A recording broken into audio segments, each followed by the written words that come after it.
I may be a muscle bosun, my little Percy, but your plums rating is at rock all, and I didn't get out of my scratcher this morning, sweating neaters to be victualled up by a winger. Now get a grip of your yattling spanners, as this scran is A1. It's Brammer.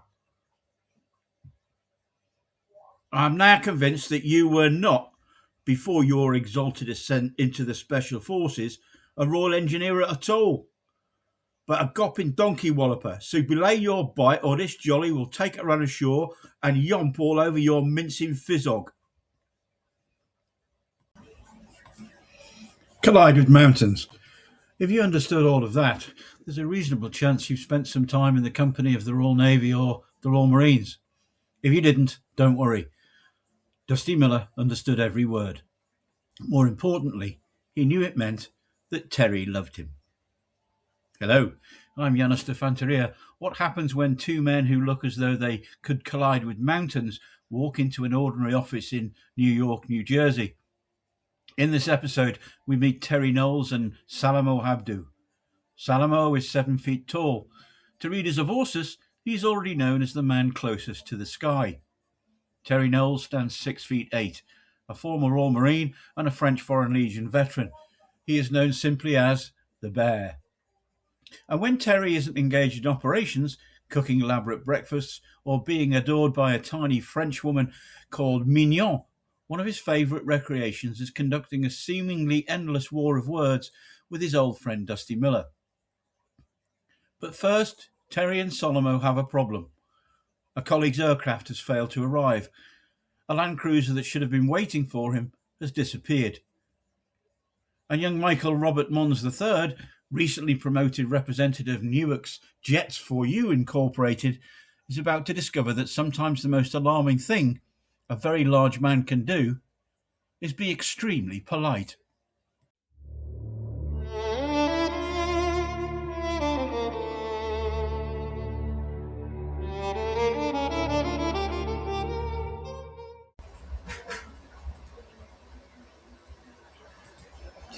Giants.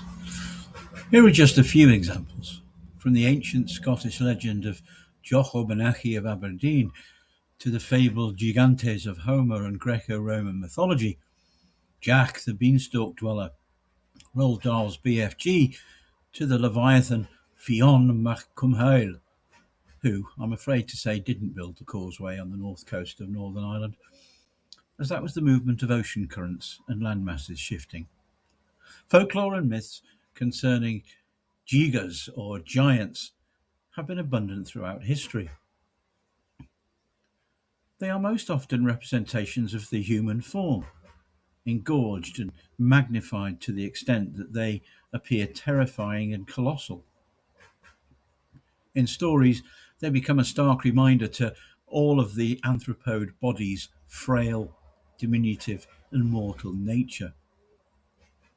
At the same time, they have been more often than not depicted as enemies and antagonists, always with evil intentions. However, some have been described as friends of the family, gentle giants who will protect and serve the community that has welcomed them.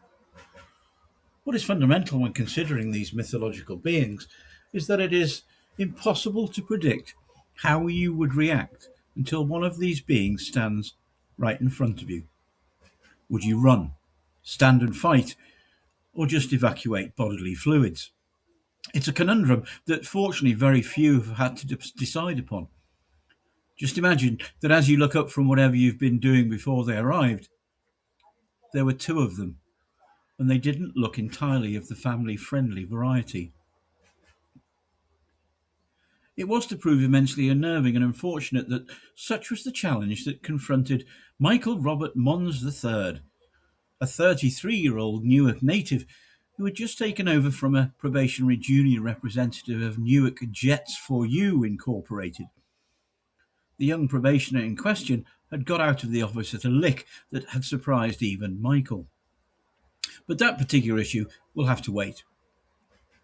Nonchalantly standing before him in front of the reception desk were two figures that he had not anticipated meeting that morning. Nor would he have at that moment wished to have met at any other point in what he now fervently believed would be a far too short existence. But to his enduring honour and the gist of many stories to be told over dining tables for the foreseeable future, he was to enjoy his next birthday and many more besides. He had not soiled himself or jumped through the window behind him. He stood up. It was as if he was trying to close the distance his eyes had to travel upwards to look at the impassive faces before him, and said with only a minor tremor in his voice, "Gentlemen there, welcome to Jets4U. My name is Michael. How can I help you today?" Before he could work out which of them to be more frightened of, the not as tall but still enormous individual answered his tremulous question. "Michael, my name is Terry Knowles, and this little fellow here is Salomo Habdu. Now, we are both very keen to understand why the flight from Nicosia that was due to land here earlier this morning, carrying one of our colleagues, didn't arrive. Furthermore, why, when it didn't do so, weren't we alerted to the fact? That would have been about 4 hours ago. Also of great interest to my diminutive colleague in me is why the Land Cruiser that was to take our aforesaid colleague to New Jersey was not here at the appointed time. Do I make myself clear, Mr. Mons III?"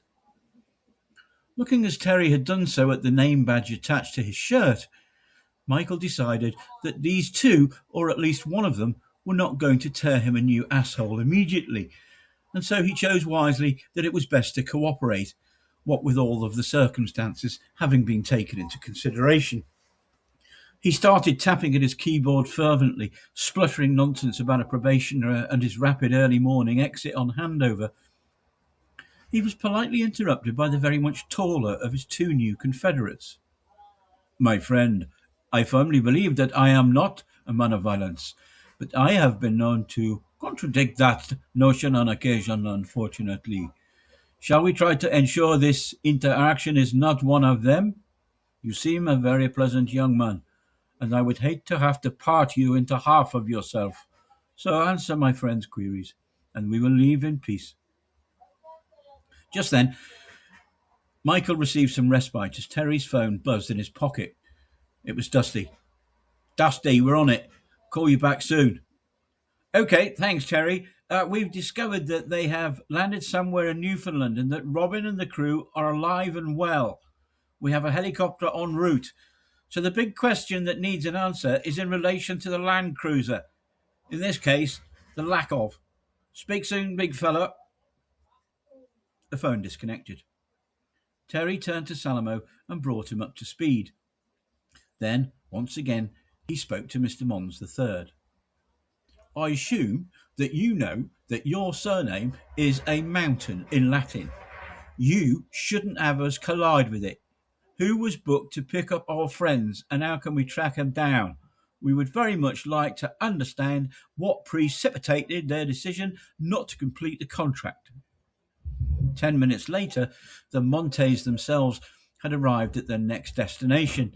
This time, the meeting degenerated rapidly, later recalled amusingly as a collision of mountains, and described as relatively intemperate.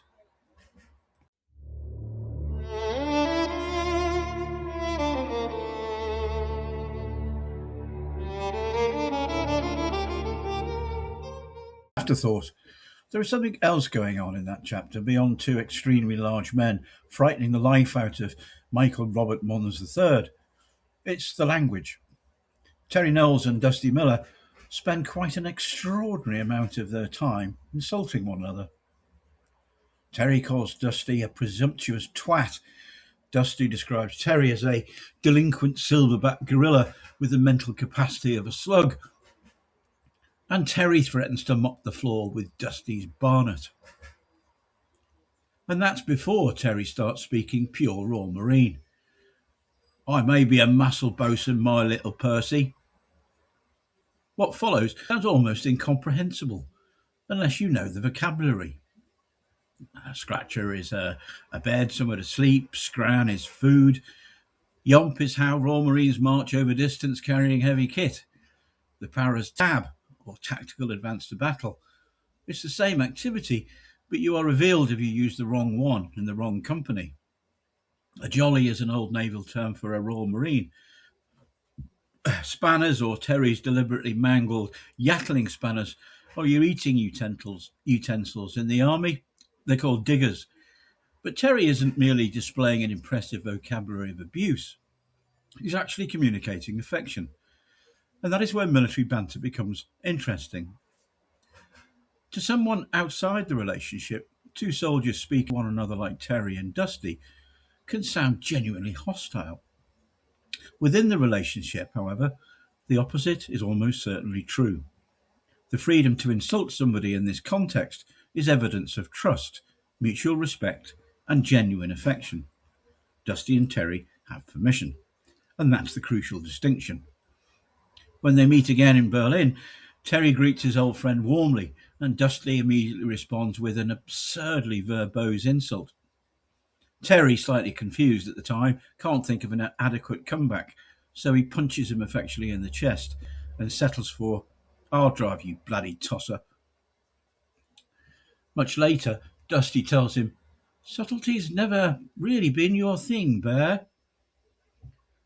Terry's carefully considered response consists of just two words: "Fuck off." Nothing needs explaining between them.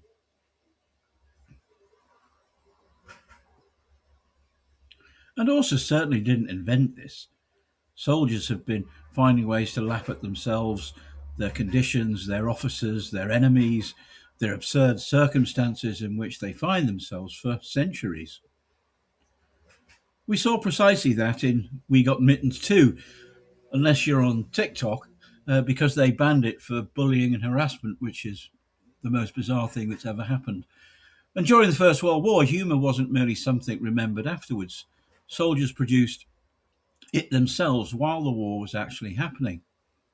The British and Dominion armies experienced what historian J.G. Fuller describes as an extraordinary proliferation of trench newspapers. His study examined over 100 of them, alongside concert parties, music halls, sport, and all other forms of popular culture that helped the soldiers to endure trench life. Perhaps the most well-known example is the Wipers Times, produced by British soldiers around Ypres.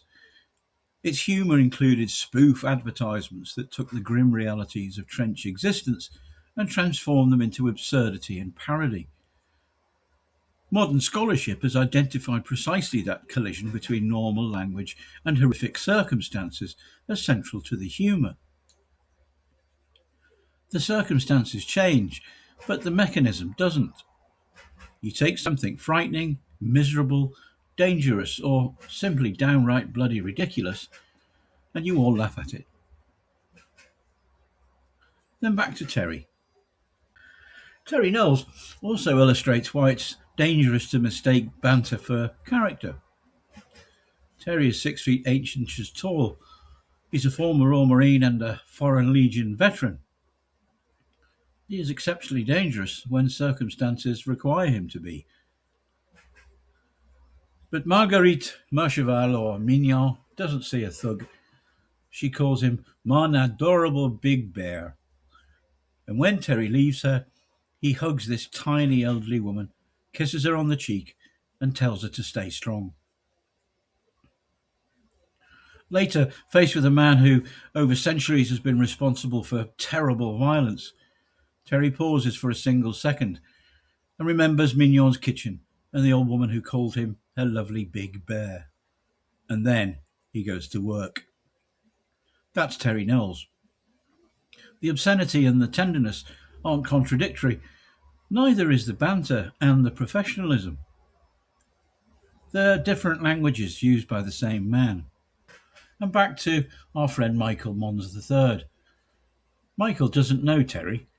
He doesn't have Dusty's permission to call him a silverback gorilla, and Terry doesn't call Michael a twat, a donkey walloper, a Percy, a winger, or anything else derogatory.